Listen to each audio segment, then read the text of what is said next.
All right, picture this. You're on a business trip, crushing it at work, and then you get the call that changes everything. It's not a family emergency. It's your husband, the man you've built a life with, and his voice is ice cold. He informs you that he's divorcing you, he's already sold the apartment you love, and basically you should figure out where you're going to live. Sounds like a nightmare, right? Well, that's exactly what happened to me. But here's the best part.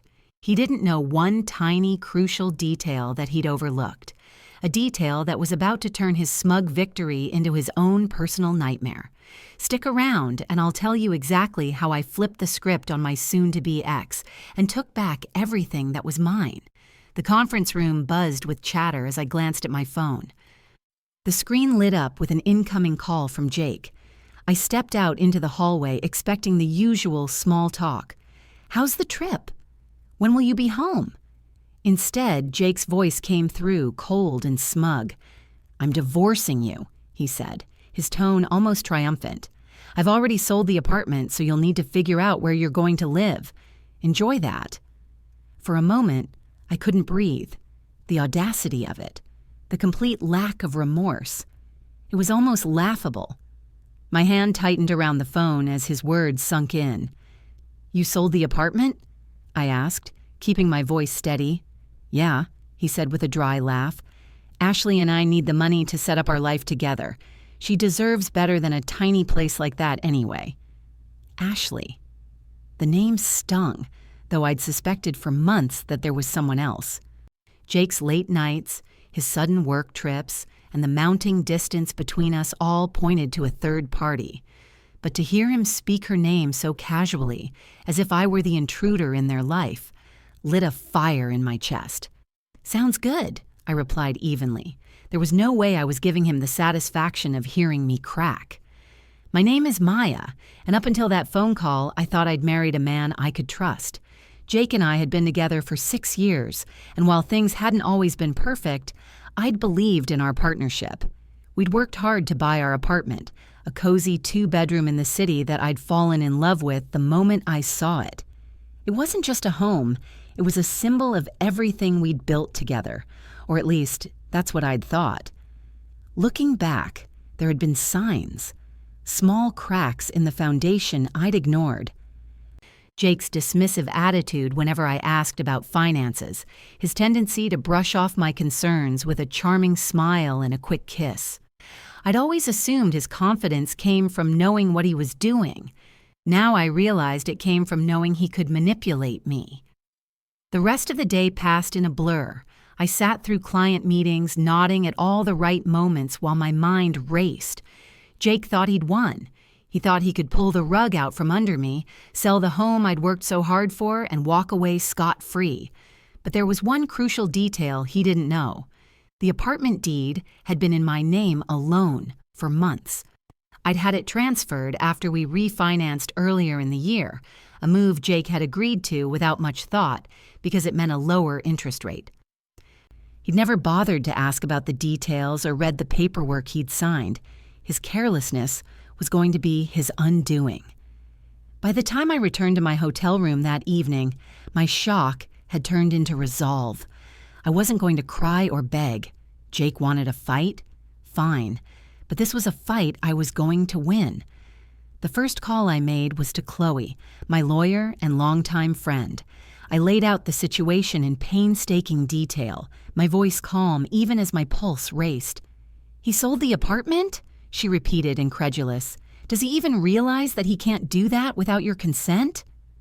"Apparently not," I said, a hint of amusement creeping into my tone. "He thinks he's already spent the money on his new life with Ashley." Chloe laughed dryly. "Well, he's in for a rude awakening. The sale is invalid. You can prove sole ownership. And if he's taken any money from the buyer, he's on the hook for fraud." The word fraud sent a jolt of satisfaction through me. "What do we need to do?" I asked. "First, we'll notify the buyer that the sale isn't legal," Chloe said. "Then we'll draft a formal letter for Jake, outlining the consequences of his actions. If he's dumb enough to try anything else, we'll take him to court."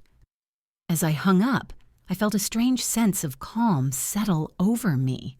Jake thought he'd outsmarted me, that he'd left me powerless and scrambling.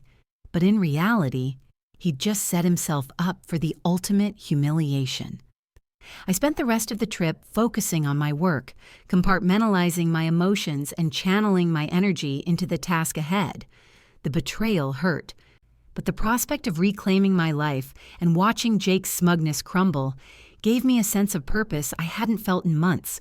When I boarded the plane home, I was ready.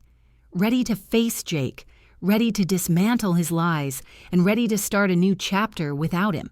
This wasn't just about winning, it was about taking back control. The flight home gave me hours to think. Jake's arrogance was astounding.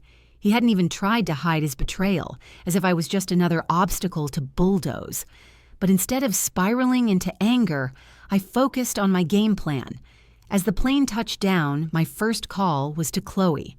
"I'm back," I said as I hauled my suitcase off the luggage carousel. "What's the next step?" "We've already notified the buyer," she replied, her tone brisk. They were shocked, to say the least, and not too happy with Jake. "They're willing to cooperate, which helps our case." "And Jake?" I asked. "I sent the formal letter to his email this morning," she said. "It outlines the illegality of the sale, your sole ownership, and the potential consequences of fraud. He hasn't responded yet, but if I had to guess, he's going to be furious." Good, I thought. Let him stew. When I arrived home, the apartment was eerily quiet. Jake's things were still there, but the place felt different. I took a deep breath, knowing the confrontation was coming. Sure enough, Jake came storming in that evening, his face red with anger. "What the hell is this?" he shouted, waving the letter Chloe had sent. "You're telling me I can't sell the apartment? It's half mine." "No, Jake," I said calmly, crossing my arms. "It's not. The deed has been in my name for months." "You can't sell something you don't own." He froze, his face a mixture of confusion and rage. "What are you talking about?" I grabbed the deed from the file I'd pulled earlier. "After we refinanced, I had the deed transferred to my name. You signed off on it, remember? Or did you just skim the paperwork like you always do?" His expression twisted into a sneer. "You think you're so smart, don't you? This doesn't change anything. I already made a deal." I stared at him, unblinking. "The sale is already void, Jake. The buyer knows it, and they're ready to take legal action if you don't return their money. Oh, and speaking of money," I took a step closer, "if you've spent a single cent of that deposit, you're in even bigger trouble." Jake's confidence wavered for the first time. "You don't know what you're talking about," he muttered. "Oh, I know exactly what I'm talking about," I said. "You've spent years treating me like I'm too naive to notice what you're doing. But guess what, Jake? I've been paying attention, and now you're going to deal with the consequences." He started pacing. "This is ridiculous. You can't just kick me out of here." I raised an eyebrow. "Actually, I can. This apartment is legally mine. You can stay here for now, but only because I'm giving you the courtesy of time to figure out your next move. But let me be clear, I'm not going anywhere." Over the next few days, Jake's anger turned into desperation. He left frantic voicemails, alternating between begging and threatening. Meanwhile, Chloe tied up every loose end. The buyer rescinded the agreement, furious at Jake for wasting their time. The final piece of my plan fell into place the day Jake brought Ashley to the apartment. I was sitting at the dining table when they walked in like they owned the place. Ashley looked around with a smug smile.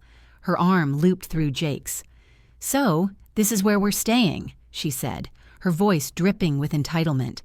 I stood up, my heart pounding but my resolve unshaken. "No," I said firmly. "This is where Jake was staying. You, Ashley, won't be staying here at all."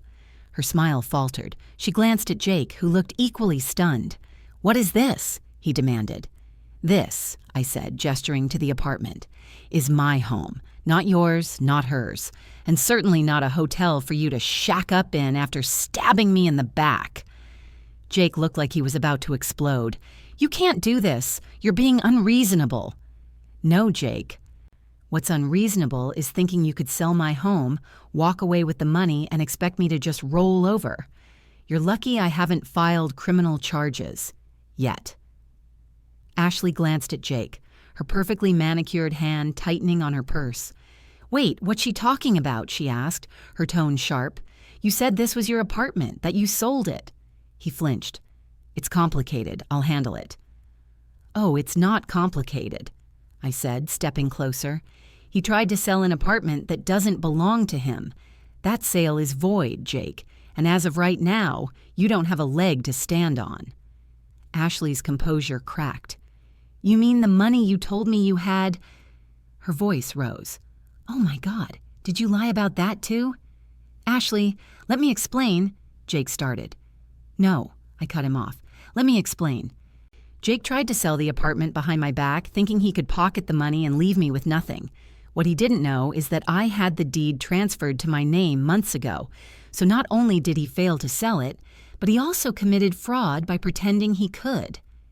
Ashley's mouth opened and closed like a fish. Fraud, she whispered, taking a step away from him. Are you serious? Yes, fraud, I said. And I'm prepared to press charges if he doesn't get his things and leave by the end of the day. Jake's facade finally cracked. You can't do this, Maya, he said, his voice pleading. We've been together for 6 years. You can't just throw me out. You threw me out the moment you made that phone call, I said, my voice hardening. You told me you were divorcing me and laughed about me having to find a new place to live. You didn't just betray me, Jake. You tried to ruin me. So don't stand there and act like you're the victim. Ashley took another step back. This is insane, she muttered. You didn't tell me any of this, Jake. You said you had everything handled. He turned to her, desperate. Nicole, I can fix this. I just need... She cut him off with a raised hand. Don't. Just don't. I'm not getting dragged into your mess. Without another word, she turned on her heel and stormed out, leaving him standing there, stunned. I couldn't help but smile. Looks like you're on your own, I said. Now, let's talk about what happens next. He slumped onto the couch. Maya, please. I screwed up. I know that. You're right, I said, setting a folder on the coffee table. You did. This is the divorce paperwork. My lawyer has already drafted it. I suggest you sign it quickly. The sooner you do, the sooner we can both move on. He stared at the folder, his face pale. You really hate me that much? Hate you? I let out a bitter laugh. No, Jake, I don't hate you. I feel sorry for you. You had everything, someone who loved you, a home we built, and you threw it all away because you couldn't see past your own ego. I want you out of here by the end of the day. This is the last time I'm giving you any grace. He opened his mouth to argue, but stopped, his shoulders slumping. Fine, he muttered. I'll go. He didn't look at me as he walked out, his footsteps heavy with defeat. For a moment, I felt a pang of sadness, not for him, but for the life we could have had. But that moment passed quickly, replaced by a wave of relief. I closed the door behind him, locking it with the new key I'd had made. This was my home now, and no one, especially not Jake, would ever take it away from me again. The silence in the apartment after Jake left was incredible. For the first time in years, I felt like I could finally breathe. The space wasn't heavy with his presence anymore. It was just me, the home I fought to keep, and the realization that his arrogance was his downfall and my quiet strength was my salvation. Sometimes, the worst moment of your life is actually the beginning of something so much better. Now, I want to hear from you. Have you ever had to stand up for yourself in a way you never thought you could? Share your story of taking back your power in the comments below. These stories matter, and they remind all of us that we're stronger than we think. If you enjoyed this little dose of sweet revenge, make sure to hit that like button. And if you want more stories about turning betrayal into a total victory, be sure to subscribe and ring that notification bell. Thanks for watching. And remember, never let anyone underestimate you.